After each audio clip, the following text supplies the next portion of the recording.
नमस्कार। आप लोगों के सामने फिर एक बार उपस्थित हूँ एक नई दवा को लेकर, जो पैच फ्लावर की दवा है। वीडियो को आगे बढ़ाने से पहले, चर्चा करने से पहले आप लोगों से निवेदन है कि चैनल को सब्सक्राइब करें, बेल बटन को दबाएं, लाइक करें, शेयर करें, ताकि दूसरों लोगों को भी इस अनजाने विषय के बारे में जानकारी हो सके और वो लोग भी इसका लाभ उठा सकें। पैच फ्लावर का इतिहास बहुत ज़्यादा पुराना नहीं है, इसीलिए इसके बारे में लोगों को विशेष जानकारी नहीं है। इसकी दवा भी होम्योपैथी की हर दुकान पर उपलब्ध नहीं होती, दवा मिलने में भी कठिनाइयाँ होती है। लेकिन यह दवा यदि मानसिक अवस्था के अनुसार प्रयोग किया जाए तो बहुत कारगर होती है। इसलिए सब्सक्राइब करें और लोगों को लाइक करें, शेयर करें, ताकि लोगों को जानकारी हो सके। चलिए अब वाइट चेस्टनट दवा, जो कि पैच फ्लावर की दवा है, इसके बारे में बताता हूँ।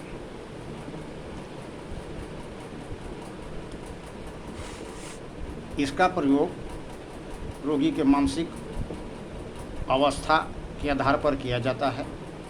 शारीरिक रोगों में भी यह कारगर है। शारीरिक रोगों में इसका कैसे प्रयोग किया जाएगा, इसके बारे में भी बताया जाएगा। इसका रोगी पुराने गैर जरूरी बातों में, माने जिसका ज़िंदगी में कोई महत्व नहीं है, उस तरह के बातों में खोया रहता है। हर समय उसके दिमाग में वही बात घूमते रहता है। कोशिश करने के बाद भी वह उस विचार से, उस घटना से छुटकारा नहीं पाता, जिसके चलते उसे तरह तरह की परेशानियों का सामना करना पड़ता है। वह इस विचार से चाह कर भी छुटकारा नहीं पाता। बहुत कोशिश करता है कि इसको ख्याल से निकाल दें, लेकिन अपने ख्याल से निकाल नहीं पाता और परेशान होता रहता है, जिसके कारण वह कई प्रकार के बीमारियों का शिकार हो जाता है, या जो बीमारी पहले से चल रही है वह बढ़ जाती है। इसके कारण अनिद्रा हो जाता है, बदहज़मी हो जाती है, पेट खराब हो जाता है, या और भी तरह सिर दर्द हो जाता है, और भी तरह तरह की बीमारियां घेर लेती है। नींद नहीं आएगी, नींद नहीं आने से और दूसरी परेशानियां शुरू हो जाती है। पढ़ाई वाला में मन नहीं लगता है, यदि विद्यार्थी है तो। काम करने वाला है तो उसको काम करने में मन नहीं लगता है।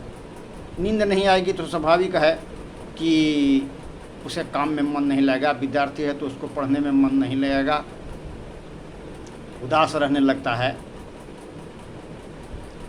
तो इसका प्रयोग का यही मुख्य रूप से मानसिक अवस्था है।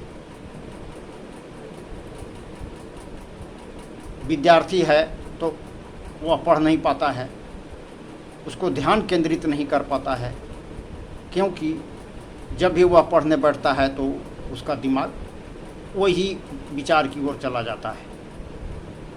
वही विशेष घटना जो है उसके मन पर प्रभाव डालता है, जिसके चलते उसको पढ़ाई में मन नहीं लगता है। एग्जामिनेशन हॉल में बैठा हुआ है और दिमाग दूसरे जने घूर रहा है, वो अपने बारे में बिल्कुल ही भूल जाता है। कहाँ बैठे हुए हैं, परीक्षा हॉल में हैं, क्या कर रहे हैं, एकदम भूल जाता है। उससे दिमाग बिल्कुल खाली हो जाता है। तो इस अवस्था में इस दवा का प्रयोग होता है। शारीरिक रोग जो एक ही प्रकार से बारंबार प्रकट होता है, जैसे किसी का हाथ का हिलता हो, आँख के पलकें गिर जाती हो, बारंबार खांसी लगातार बनी रहती है, तो इस तरह के शारीरिक लक्षणों में भी इसका प्रयोग किया जा सकता है। यानी कोई क्रिया जो बार बार एक ही प्रकार से आए, चाहे वो शारीरिक लक्षण हो चाहे वो मानसिक लक्षण हो, एक ही प्रकार से यदि बार बार आए तो उस परिस्थिति में व्हाइट चेस्टनट दवा का प्रयोग किया जाता है। इसके रोगी को भूत प्रेत देवी देवता का भी भ्रम होता है कि देवी आ गए हैं, देवता आ गए हैं, भूत पकड़ लिया है, इस तरह के भी इसके रोगी को भ्रम होता है। इसका रोगी अकेले में अपने आप से बात करता है,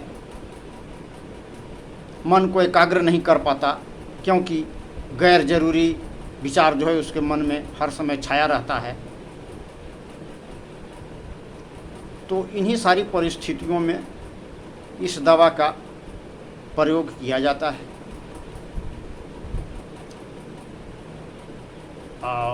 आज के लिए बस इतना ही। अगले वीडियो में व्हाइट चेस्टनट दवा के बारे में और थोड़ा विस्तार से बताने का प्रयास करूंगा कि प्रैक्टिकली व्यवहारिक रूप में इस दवा का प्रयोग कैसे करेंगे, किन परिस्थितियों में करेंगे, इसका जिक्र नेक्स्ट वीडियो में, दूसरे वीडियो में करूंगा। आज के लिए बस इतना ही। नमस्कार, धन्यवाद। फिर मिलेंगे अगले वीडियो में नए विषय पर चर्चा हेतु।